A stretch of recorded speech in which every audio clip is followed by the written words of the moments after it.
Olá, queridos, queridas, amados e amadas. Aqui quem fala com vocês é o professor Matheus Lobac, tá? Que vocês já me conhecem, né? De longa data, já estão mais do que acostumados a ver a minha presença, né? Dentro da sala de aula, aqui pelo YouTube, né? Quer dizer, tem galera que eu dou aula de fato, mas a maioria de vocês estão me conhecendo aí pelo YouTube. Enfim, queridos, voltei, tá? Espero aí que estejam todos bem, estejam todos se cuidando. E hoje a gente vai dar continuidade, tá? À aula de Estado Novo, a gente vai dar continuidade à aula do Getúlio Vargas. E a gente já viu o governo provisório, já vimos como Vargas começou a fortalecer o Brasil naquele momento, dar ao Brasil a cara de um Estado, e a gente já viu o governo constitucional, que ele foi governado e regido pela Constituição de 1934. Hoje a gente vai ver o Estado Novo, né? O Estado Novo que também foi um período muito diferente daqueles anteriores, porque foi um período ditatorial, tá? A gente já viu na nossa última aula que o Estado Novo foi inaugurado através do Plano Cohen, né? Aquele plano elaborado lá pelo general Góes Monteiro, o Olímpio Mourão Filho e o Getúlio Vargas, para que fosse possível um golpe de Estado em 1937 e Getúlio Vargas passasse a governar não mais pela Constituição de 1937, mas sobre uma nova Constituição que ele fez. Quer dizer, não mais sobre a Constituição de 1934, mas sobre uma Constituição de 1937 que ele fez, que a gente vai ver aqui hoje nessa aula. Então é um governo ditatorial, é um governo mais agressivo, é um governo um pouco mais forte, mas ao mesmo tempo também foi o governo de maior crescimento econômico e de maior prosperidade dentro do Brasil durante a administração do Getúlio Vargas. Então a gente vai ver hoje todas as contradições, momentos desse momento tão ímpar da nossa história, que foi o Estado Novo varguista. Show? Hoje, 5 de julho, tá? 5 de julho de 1922 foi o dia da data da revolta dos 18 do Forte de Copacabana, que a gente já estudou esse ano, que a gente falou justamente sobre os movimentos tenentistas, que acabaram, inclusive, fortalecendo a chegada do Getúlio Vargas ao poder. Show de bola? Vem comigo! E aí, hoje, a gente começa falando o senhor Getúlio Dornelles Vargas, né? Porque como a gente parou na nossa última aula, o que aconteceu? Getúlio Vargas, ele governava de forma constitucional entre 1934 e esse mandato acabaria em 1938.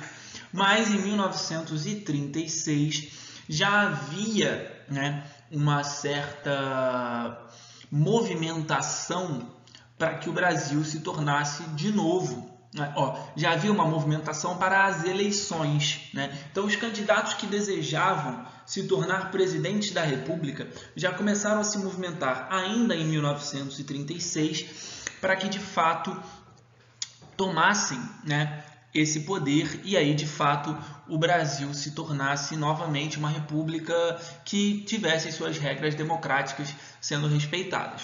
Mas, né, como a gente estava falando, isso não era um projeto do Vargas, né? Não estava na mente do presidente Vargas que isso de fato se concretizasse e que o Brasil se tornasse aí uma república, quer dizer, uma república democrática, né? A república já era desde 1891.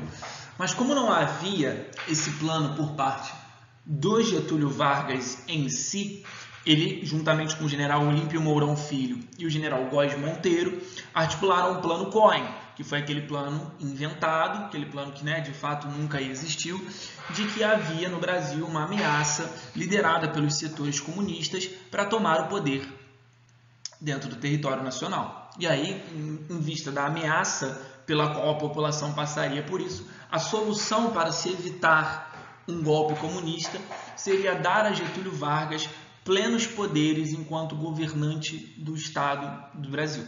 Então, a Constituição de 1934 foi cancelada e Getúlio Vargas se tornou ditador. No mesmo dia em que a Constituição foi cancelada, que Getúlio Vargas declarou a inauguração do Estado Novo, ele já trocou a Constituição. Se antes era aquela Constituição republicana, democrática de 1934, que garantia voto feminino, voto secreto e algumas bases, né, já dos direitos trabalhistas, Getúlio Vargas muda isso e faz em 1937 uma nova Constituição, que ficou conhecida como Constituição Polaca. Por que polaca? Né? Ela pegava um norte. O norte dessa Constituição era a Constituição polonesa. E a Polônia, desde 1935, já sob forte influência nazista.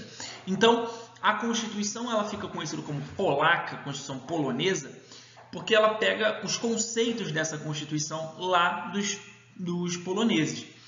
E aí era uma Constituição extremamente autoritária, tá? Como vocês podem ver, tá aqui as características delas, ó. Os estados passariam a ser governados por interventores, o que não era uma novidade, né? O Vargas tinha feito isso lá no seu governo provisório, tinha colocado os tenentes, lembra, como seus interventores. Então, todos os governadores de estado seriam demitidos e o Vargas nomearia interventores estaduais, obviamente aliados a ele, para que o auxiliassem. Ao mesmo tempo, aos trabalhadores foi negado o direito de greve e foram declarados extintos todos os partidos políticos. Então, não tinha mais partido político, não tinha mais direito à greve, não tinha nada. O Brasil ficou declarado como estado de guerra, como se o Brasil desde 1937 estivesse em guerra com alguém, quando na verdade não estava em guerra com ninguém, né? Era muito mais uma desculpa do Vargas de que existia essa ameaça socialista e através disso ele conseguia se legitimar, né, dentro do poder.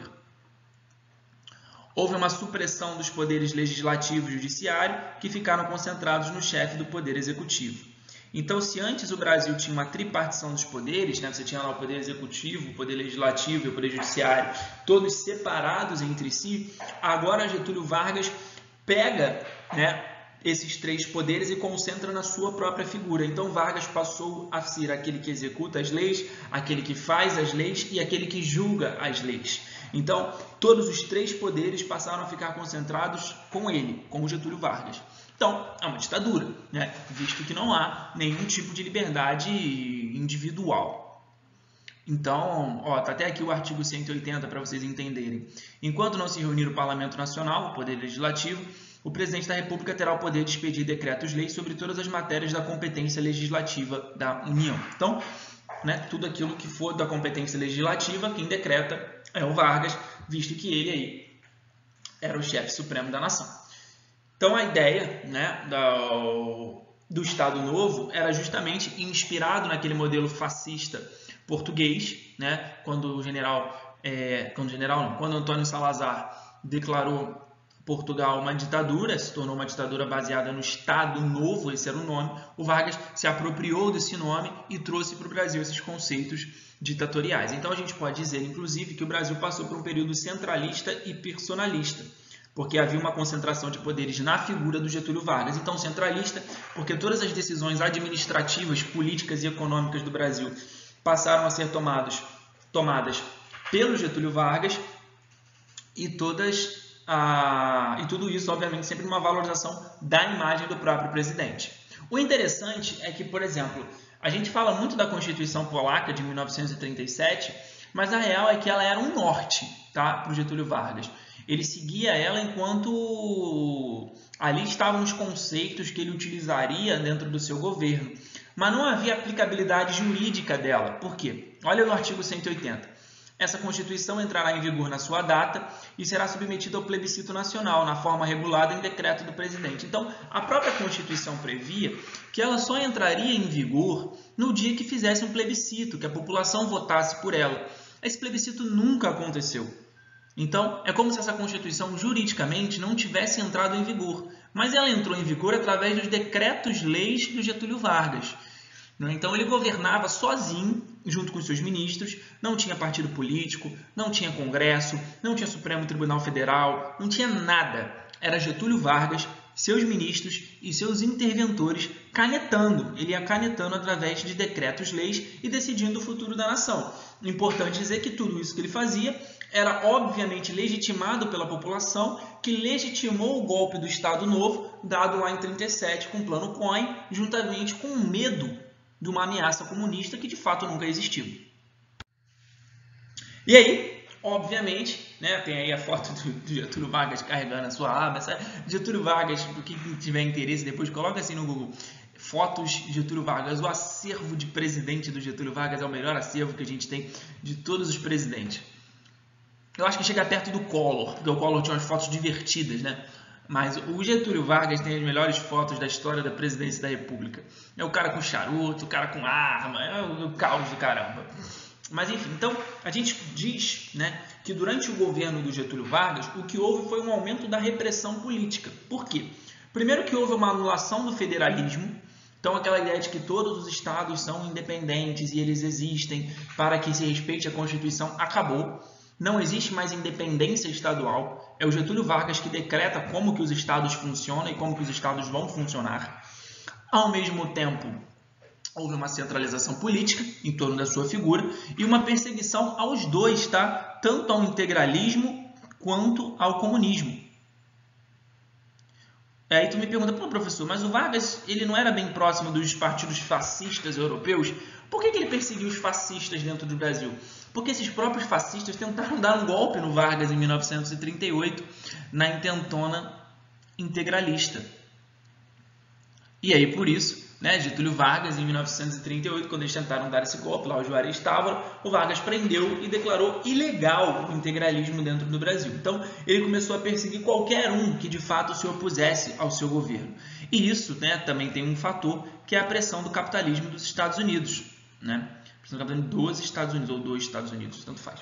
Mas a ideia era que, como os Estados Unidos faziam essa perseguição tanto ao socialismo quanto ao integralismo, né, ou seja, ao fascismo, havia uma pressão do presidente Roosevelt, de quem o Vargas tentava notoriamente se aproximar por causa de uma questão financeira. O Vargas persegue aquilo que os Estados Unidos também perseguia. Então, houve uma perseguição a esses tipos de política e, inclusive, durante o governo de Getúlio Vargas, existem várias e várias denúncias de tortura, né? Algumas pessoas denunciam Vargas de praticar tortura, denunciam o Vargas de perseguir a oposição, de matar a oposição. Alguma parte dessa oposição, inclusive, morreu. A gente tem conhecimento. O caso da Olga Benário é isso, né? A Olga condenada tem que voltar para a Alemanha nazista, que persegue os judeus. Então, isso, no final das contas, é uma perseguição política, tá? Enfim, então, houve, né, uma perseguição ao integralismo, ao comunismo, justamente por causa de uma pressão do capitalismo dos Estados Unidos. Lembrando, né, a gente sempre fala muito de tortura na ditadura militar, mas existem várias e várias denúncias de tortura durante o Estado Novo varguista, perseguição à oposição. Vargas, ele era bem autoritário, tá? Não adianta também posar um Vargas. É um político muito importante, trouxe para o Brasil um desenvolvimento econômico importantíssimo, uma organização de Estado muito importante, mas não adianta também a gente posar aqui o Vargas de paz e amor, porque nunca foi. Depois ele vai tentar ser nos anos 50, mas isso é a aula dos anos 50. Juntamente com isso tudo, houve a criação do DASP, né, o Departamento de Administração do Serviço Público, que era uma ideia de você controlar o funcionalismo público para que ele estivesse sempre alinhado ao Getúlio Vargas, né? Então, todas as repartições públicas eram sempre muito bem fiscalizadas para poder aí manter tudo alinhadinho com aquilo que o próprio Getúlio Vargas queria. E o Vargas também mandou criar a sua polícia política, né, a sua polícia pessoal. Essa polícia política do Vargas, que obviamente é dela que vem as acusações de perseguição, de tortura e morte, era inspirada nos moldes da Gestapo, né? A Gestapo, que era a polícia secreta nazista. Então, vocês conseguem perceber aí, inclusive, uma proximidade do Getúlio Vargas com os países fascistas, né? Tanto no quesito econômico, né? Como assim no quesito econômico? É aquela valorização da classe trabalhadora, mas ao mesmo tempo também uma anulação da liberdade da classe trabalhadora. E, por outro lado, também havia a perseguição a qualquer tipo de oposição que existisse. Só que aquilo, né? Se o cara pratica toda essa perseguição, todo esse controle político e essa centralização, ele tem que, de alguma forma, fazer com que a imagem pública dele não fosse tão prejudicada. E aí, por isso, né, o Getúlio Vargas mandou criar lá o Departamento de Imprensa e Propaganda, o DIP.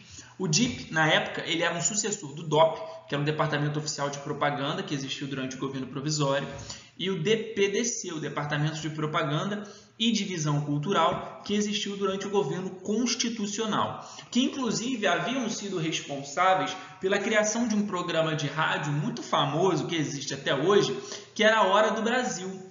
Todo dia, durante um horário específico, havia um pronunciamento de alguma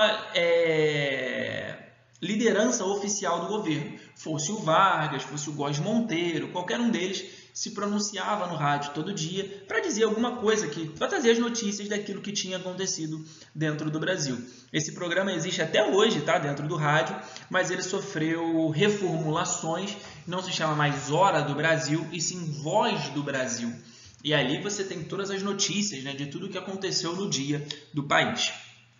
Enfim, então, Getúlio Vargas, naquele momento, faz isso para criar um projeto de difusão, né, a difusão do projeto nacional. Aquele projeto nacional da classe trabalhadora, aquele projeto nacional industrializador, o Vargas criou isso aí através do DIP, né? Inclusive trazendo aí uma valorização da cultura nacional. O Vargas, que é muito notório por algumas valorizações, né? A primeira delas que eu botei aí é a formação do desfile das escolas de samba. Em 1933, o Vargas organizou pela primeira vez um desfile oficial das escolas de samba. Quem fazia antes, né, os desfiles aqui no Rio de Janeiro era rádio, jornal, essas coisas assim. Mas o Vargas oficializou isso e fez com que esse desfile passasse a ser feito oficialmente, patrocinado pelo Estado, numa ideia de valorização do samba, da cultura nacional, né? A primeira escola campeã desse carnaval oficial foi a Estação Primeira de Mangueira, campeã em 1933. Então, o Vargas começa a criar esse projeto para valorizar a imagem dele. Então, ele é o cara que valorizou o samba, ele é o cara que valorizou a capoeira, ele é o cara que valorizou um monte de coisas. Ao mesmo tempo, né, você havia essa imagem sempre dele como o pai dos pobres. Tem até a imagem aí para vocês, o Getúlio Vargas, o pai dos pobres, o apóstolo nacional. Então, Getúlio Vargas era chamado assim, pai dos pobres, o apóstolo da nação, o grande líder, né? Inclusive isso é uma característica bem próxima, né, daqueles governos fascistas europeus, né? Getúlio Vargas é o pai dos pobres, é o apóstolo nacional. Hitler era o Führer, Mussolini era o Duce. Então havia uma clara inspiração. O Vargas inclusive falava desses líderes com muito apreço. Ele falava com muito carinho. Se você pegar os vídeos e fotos, vocês conseguem perceber isso, os áudios do Getúlio Vargas se referindo a esses grandes líderes. Então, o Departamento de Imprensa e Propaganda, ele tinha o objetivo sempre de enaltecer a figura de Getúlio Vargas. Essas imagens aí clássicas dele, né? Com as criancinhas todas balançando a bandeira do Brasil. Era isso, era a criança balançando a bandeira do Brasil, no Hora do Brasil, Getúlio Vargas trazendo tudo de bom que tinha acontecido na nossa nação durante aquele dia, né? Tudo aquela ideia de o Brasil está prosperando, de o Brasil está crescendo, eu valorizo o samba, eu valorizo isso, eu valorizo a cultura nacional, mas ao mesmo tempo também havia uma censura, né? Então qualquer tipo de propaganda antivarguista era censurada, ou inclusive qualquer propaganda que estimulasse qualquer outra coisa que não fosse o trabalho. O trabalho era muito valorizado na figura varguista. Porque se você a clássica música, né, do Bonde de São Januário, que foi alterada, né, o Bonde de São Januário que levava mais um para a farra, mas ele acaba mudando para, né, o Bonde de São Januário que leva mais um trabalhador. Se muda a letra da música para colocar justamente ali aquela ideia de trabalho, de prosperidade, de crescimento enquanto classe trabalhadora. Por isso é o pai dos pobres, é o cara que lidera os trabalhadores do Brasil. Mas ele, inclusive, fazia isso através da censura e da perseguição a qualquer tipo de propaganda que fosse contrária ou negativa ao seu governo. E aí, dentro desse projeto, como está aí, ó, língua portuguesa e história do Brasil se tornaram disciplinas obrigatórias. Mas olha que interessante aqui o texto sobre história do Brasil. Na terceira e na quarta série do curso ginasial, o estudo da história do Brasil visa principalmente a formação da consciência patriótica, através dos episódios mais importantes e exemplos mais significativos dos principais cultos do passado nacional. Assim, nas aulas de História Geral, serão postas em relevo as qualidades dignas de admiração e dedicação aos grandes ideais e à noção de responsabilidade. Então, a ideia era você conformar uma consciência patriótica, uma admiração, uma dedicação aos grandes ideais e a noção de responsabilidade. Jonathan Serrano aí, que era um importante entusiasta desse novo modelo educacional. Então, até mesmo você coloca a história do Brasil, mas sempre dando ênfase aos grandes nomes, aos grandes homens que transformaram o Brasil, né? Pedro I, o próprio Vargas, Tiradentes, valorizando sempre essa cultura nacional, essa cultura patriótica dentro do Brasil. Mas é aquilo, no campo político, que vai haver a centralização, uma ditadura, inclusive uma perseguição à oposição. Mas no sentido econômico, né, o que a gente teve foi as transformações positivas, né? Primeiramente, o projeto de industrialização varguista, né? Vargas ele promoveu um incentivo a indústrias de base, tá? Essas indústrias de base que foram feitas principalmente através do capital estrangeiro, eu vou explicar melhor daqui a pouco isso. E o investimento era obviamente também depois feito em indústrias de bens de consumo, seja fossem eles duráveis ou não duráveis. Mas inicialmente essas indústrias tinham como objetivo o investimento em indústrias de base, siderúrgicas, mineradoras, essas indústrias que fizessem com que o Brasil não fosse mais dependente da base estrangeira. Em 1943, o Vargas consolidou as leis trabalhistas, né? A CLT foi oficialmente promulgada, leis trabalhistas essas que ficaram em vigor pelo menos aí até 2015, mas em 2015, né, com a nova reforma trabalhista, já existem alguns outros tipos de acordo. Essas leis trabalhistas que eram justamente a consolidação daquelas leis ensaiadas na Constituição de 34 e de 37. E aí que leis eram essas? Salário mínimo, descanso semanal remunerado, férias remuneradas, licença maternidade. O 13º ainda não, tá? O 13º só foi instituído no Brasil nos anos 60. Eu vou falar, inclusive, na aula lá do governo do presidente João Goulart. Mas, enfim, então, houve uma consolidação das leis trabalhistas que foram ensaiadas nessa Constituição. Então, você criou uma valorização do trabalhador, mas, ao mesmo tempo, também houve um controle maior do trabalhador. Então, ficou proibido o direito à greve, ficou proibido o direito a manifestações públicas, tudo isso fica controlado para impedir que esse trabalhador se revolte em algum momento contra o Vargas. Então, havia uma crítica muito grande ao peleguismo, porque pelego é aquela pele não, aquele couro, enfim, aquele pano que separa o cavalo do seu cavalheiro.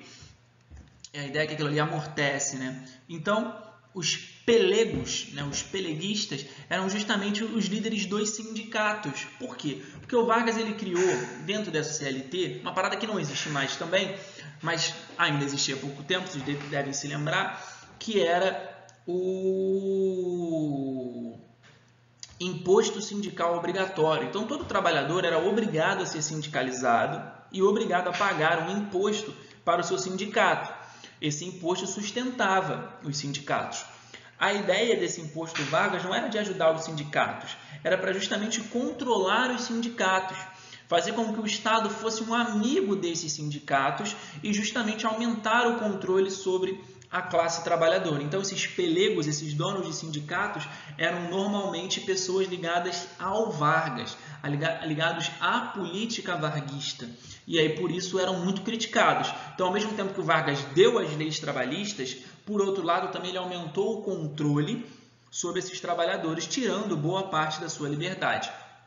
E, obviamente, também, por último, houve um incentivo à integração nacional, né? O Marechal Cândido Rondon, na época, é o cara que está na foto, né, com a frase morrer se necessário for, matar nunca.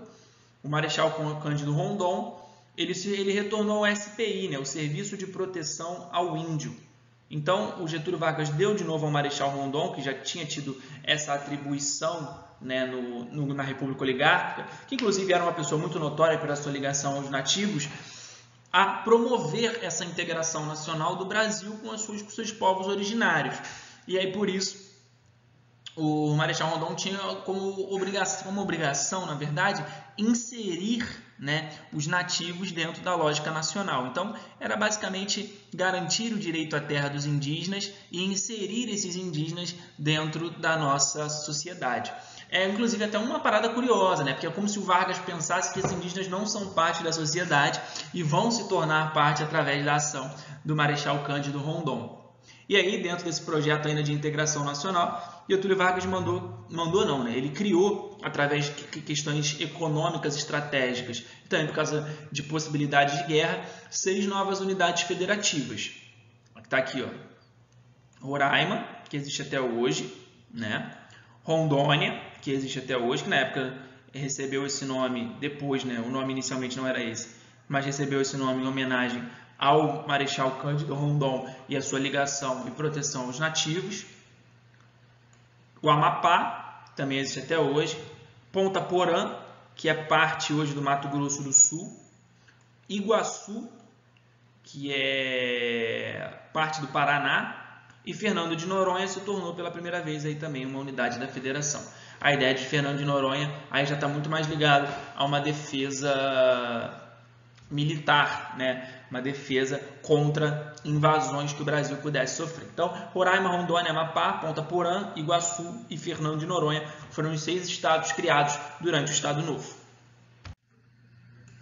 E aí, queridos, tem alguns exemplos para vocês de algumas indústrias que foram feitas durante o governo Vargas para justamente alcançar ao Brasil essa dependência industrial. A Companhia Vale do Rio Doce, criada em 1942, né? É uma das maiores mineradoras do mundo, hoje é totalmente privatizada, né? O Estado do Brasil não controla mais e ela não se chama mais Vale do Rio Doce, né? Se chama só Vale. A Chesf, ali em 1945, Companhia Hidrelétrica do São Francisco, que também não está mais em capital estatal, hoje é uma empresa de capital aberto. Mas essas duas aí foram empresas estatais criadas durante o governo Vargas. E a CSN, né, que hoje tem um capital misto, mas foi criada ainda, né, boa parte dela administração do Estado, foi criada em 1941, né, Companhia Siderúrgica Nacional, que, né, como todas as nossas unidades escolares são no Rio de Janeiro, né, é bom citar. A CSN funciona na cidade de Volta Redonda, né? Aqui no estado do Rio, conhecida aí popularmente como a Cidade do Aço, né? Porque ali foi feita uma siderúrgica, né? Na verdade, uma das maiores siderúrgicas, hoje é a maior siderúrgica do Brasil, né? Mas na época, uma das maiores siderúrgicas do mundo. E a foto que você está vendo aí do Vargas com a mão suja de petróleo, ela é da fundação da Petrobras, tá? A Petrobras o Vargas só fundou em 1953, no seu segundo governo. Para não dar spoiler agora, vou só citar. Ainda durante o governo Vargas, ali nos anos 30, o Vargas criou o Conselho Nacional do Petróleo, tá? Conselho Nacional do Petróleo, que depois deu origem a Petrobras. Então, alguns exemplos de empresas estatais que Getúlio Vargas criou em indústrias de base para justamente aí ajudar o desenvolvimento nacional. Aí que vem a grande pergunta, né? Porque assim, já adiantando de cara, o Brasil participou da Segunda Guerra Mundial, tá? O Brasil enviou tropas para a Itália, combateu na Itália. Mas a pergunta é, por quê?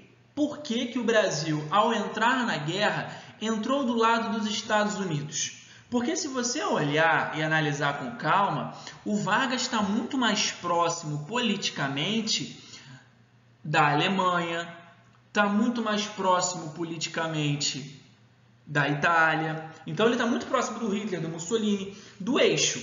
Ele não está do lado dos aliados, dos Estados Unidos, Inglaterra, França. Por que entrar então do lado dos Estados Unidos e não do eixo?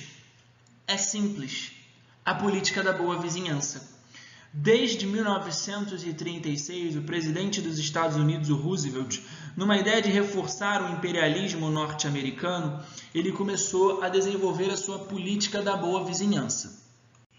E aí, né, nessa ideia da política da boa vizinhança, ele fazia uma aproximação com os países latino-americanos, principalmente o Brasil. Lembra na aula de governo constitucional que eu falei? O presidente Roosevelt foi o primeiro chefe de Estado a visitar Buenos Aires, né? Ele visitou os argentinos em 1936. E aí deu uma passada aqui no Brasil, depois ele volta aqui em 1941, né, para justamente já ensaiar uma aproximação do Brasil na guerra. E obviamente que também houve, né, uma contenda, né, uma briga do Brasil com a Alemanha. Alguns navios brasileiros, tanto na costa aqui, né, do Brasil, quanto nas costas europeias, foram bombardeados em 1942, 19 navios brasileiros, e aí Getúlio Vargas rompeu relações diplomáticas com o eixo. Né? Em 1942, o Brasil se afastou da Alemanha, obviamente por causa do bombardeio desses navios. Resultado, o Roosevelt se aproximou do Brasil de novo para justamente convencer o Brasil a participar da guerra. Só que qual era a grande mudança disso tudo? Por que o Vargas aceitou tanto lutar a Segunda Guerra? Pelo financiamento que os Estados Unidos deu para a construção das nossas indústrias de base. Então é aquilo, uma mão lava a outra. Os Estados Unidos financiou a CSN em 1941, financiou a Vale do Rio Doce, depois, cara, uma hora tu vai ter que retribuir isso. Como é que o Brasil foi obrigado a retribuir isso? Na participação da guerra. Então, Getúlio Vargas participou, o Brasil entra na guerra do lado dos aliados para justamente fazer valer o investimento que os norte-americanos tinham feito no Brasil nas nossas indústrias de base. E aí tem duas figuras muito características, né, da participação brasileira na guerra. O Zé Carioca. O Zé Carioca é um personagem da Walt Disney que ele representa essa política da boa vizinhança. Ele foi criado em 1942 por uma animação da Disney chamada Alô Amigos, que era uma animação em que vários personagens da Disney visitavam a América do Sul. Né? Eles iam conhecendo vários países. E aí quem ficou responsável por vir para o Brasil foi o Pato Donald. Ele veio, aprendeu a sambar, conheceu um monte de gente e conheceu o Zé Carioca, que virou um personagem da Disney, um personagem brasileiro, né? Justamente para fazer aí essa aproximação do Brasil com os Estados Unidos através das imagens. E as tropas brasileiras só foram enviadas em 1943, né? Foram enviadas aí as tropas da FEB, a Força Expedicionária Brasileira. E havia-se sempre, os jornais do Brasil diziam, até mesmo em tom de deboche, que o Brasil não entraria na guerra nem mesmo se uma cobra fumasse, né? Naquela ideia de que a cobra não tem como fumar porque ela não tem mão. E aí, na época, Getúlio Vargas foi, quando ele criou a Força Expedicionária Brasileira, a FEB, o símbolo escolhido para representar justamente uma cobra fumando. Então, a ideia era você fazer até mesmo esse deboche. Eles diziam que o Brasil não ia entrar na guerra nem mesmo se uma cobra fumasse. O Brasil entrou e a nossa divisão vai ser uma cobra fumando. E aí a FEB foi para a guerra. A FEB, que inclusive teve uma participação decisiva na Itália, tá? Os pracinhas da FEB, né? Foi criado a Força Expedicionária Brasileira e a Força Aérea também foi, né, parte da nossa FAB, que ficou conhecida pelas suas grandes batalhas aéreas, né?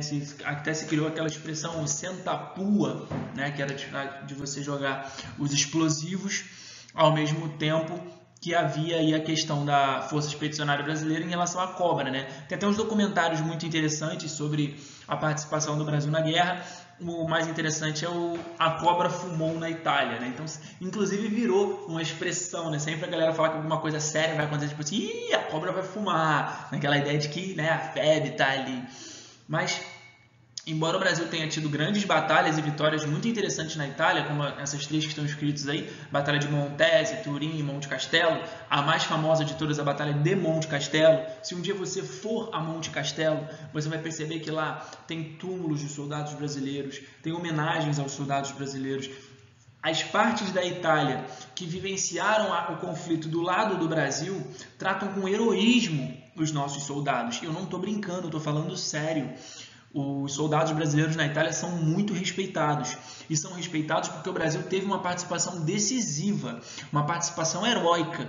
Né, quando teve chegando no final da guerra, os italianos fizeram a linha gótica para impedir com que isso chegasse ao sul, e o Brasil foi um dos responsáveis pelo rompimento dessa linha gótica, quer dizer, impedir de chegar ao norte, e o Brasil foi um dos responsáveis pelo rompimento dessa linha gótica, né, sair do sul e chegar até o norte da Itália. Então, o Brasil teve uma participação muito importante na guerra, uma participação significativa demais, uma participação de vitórias dentro da Itália que muitas vezes são esquecidos.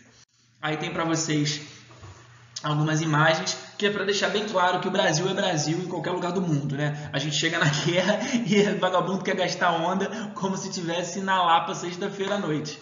Então vocês têm aqui essa foto, para mim aqui que eu estou circulando agora, é a foto mais icônica da Segunda Guerra Mundial. Você tem um soldado brasileiro carregando um torpedo e no torpedo está escrito: a cobra está fumando. E olha o sorriso do cidadão. Cara, o maluco tá dando um sorrisão, carregando um torpedo no meio de uma batalha e tá escrito: a cobra está fumando. Aqui você tem outra foto dos soldados brasileiros fazendo a festa, né? Famosa roda de samba. Por outro lado, aqui você também tem essa foto dos soldados, e essa aqui também é sensacional. Os soldados brasileiros fizeram a placa, ó, segundo aniversário do Hitler, aqui já estamos. Segundo aniversário Hitler aqui, já estamos. Então, na verdade, a gente já está pela segunda vez no aniversário do Hitler aqui. O Brasil que entrou na guerra em 1943, né? Então pode dizer que passaram o aniversário do Hitler de 1944 e 1945. Essa imagem é sensacional. Segundo aniversário do Hitler, aqui já estamos. É o Brasil na sua essência. Essa do segundo aniversário do Hitler e a da cobra já está fumando. Mas também botei uma foto aí da seriedade para mostrar que, né, a gente venceu a guerra. Aí o general Otto Fretter, um general alemão, assinando a sua rendição para o general Zenóbio da Costa, que era um importante líder da FEB aqui no Brasil. Queridos, para a gente concluir, né? Então, Getúlio Vargas, eu não vou falar do final do Estado Novo aqui, porque isso está muito mais ligado à próxima aula sobre o governo Dutra. Porque o que acontece? Getúlio Vargas foi muito importante para o Brasil para a consolidação, vamos lá, do trabalhismo, anota aí, consolidação do trabalhismo, do nacionalismo e do crescimento industrial. Essas três coisas. Se eu falar o nome Getúlio Vargas, automaticamente você tem que pensar em nacionalismo, trabalhismo e industrialização. E ele foi muito responsável por isso durante os seus três governos. O governo provisório, o governo constitucional e o governo do Estado Novo, que foi o que durou mais tempo, e foi o ditatorial, que foi esse que a gente falou aqui hoje. Esses três governos. E aí, como que isso tudo chegou ao fim? Isso tudo chegou ao fim, inclusive, por causa de uma incoerência política de Getúlio Vargas. Cara, o Brasil entrou na guerra para lutar contra o quê? Contra ditaduras fascistas, para derrubar a Alemanha nazista e a Itália fascista. Que sentido faz um país que luta contra o fascismo, mas aqui, dentro do seu território nacional, ter um governo ditatorial? Isso não faz sentido. E foi justamente a partir disso que a oposição criou uma imagem negativa do Getúlio Vargas, numa imagem de incoerência, de dizer, olha só, o Getúlio Vargas quer lutar contra ditaduras, mas ele também é ditador. E através de uma questão com a polícia do Rio de Janeiro, que ele nomeia o próprio irmão dele como chefe de polícia, isso abre caminho para a oposição começar a tentar derrubar Getúlio Vargas. E conseguem derrubar ele em 1945, embora ele sempre tenha dito que ele abdicou. Ele fala que ele abdicou e a oposição fala que derrubou. Mas a questão é, Getúlio Vargas, através principalmente do ataque que essa oposição fazia, a incoerência do seu governo e a nomeação do seu irmão como chefe de polícia, saiu do governo ou, né, nas palavras dele, abdicou, nas palavras da oposição, foi derrubado, sofreu um golpe. Mas em 1945 ele sai do governo e as eleições de 1946 seriam marcadas principalmente para a questão do queremismo, das pessoas que queriam que Getúlio Vargas chegasse ao poder novamente, mas acabou que não aconteceu. Eleito presidente foi o general Eurico Gaspar Dutra. Na próxima aula, em relação ao governo Dutra, eu vou começar falando sobre o que é queremismo, tá? Importante. Eu vou falar o que é queremismo e como ocorreram essas eleições e como que o Brasil agora se reestruturou e cresceu através de um período que a gente chama de liberal-democrata.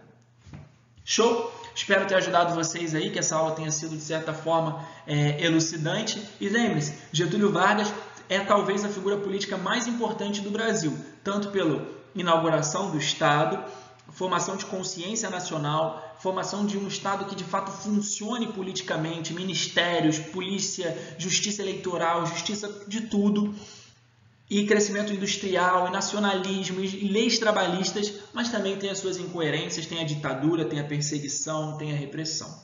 Mas ainda assim é um dos mais importantes políticos, se não o mais importante político da história do Brasil. O seu legado foi tão grande que quando Fernando Henrique Cardoso se tornou presidente da República nos anos 90, já no projeto liberal, né, de diminuir a participação do Estado na economia brasileira, o início do seu discurso foi: acabou a era Vargas.